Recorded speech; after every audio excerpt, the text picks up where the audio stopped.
ልጆቹን ለመበቀል መስጂድ የሰራው አባት አነጋጋሪ ሆነ።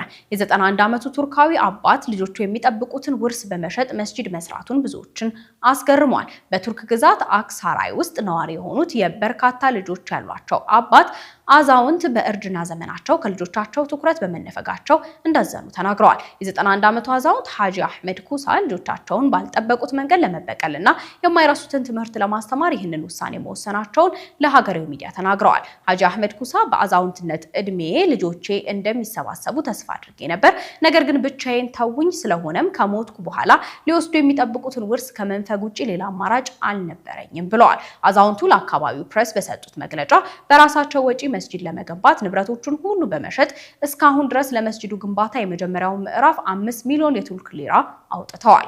የመስጂዱን ቀሪ ግንባታና ማስዋብ ለመጨረስም ተጨማሪ 3 ሚሊዮን ሊራ እንደሚያወጡ ተናግረዋል። የቱርካዊውን አዛውንት ተግባር የሰሙ በርካታ ሰዎች የአዛውንቱን ውሳኔ መደገፋቸውን በመግለጽ የአባታቸውን ሀቅ በአግባቡ ያልተወጡ ልጆቹንም አውግዘዋል።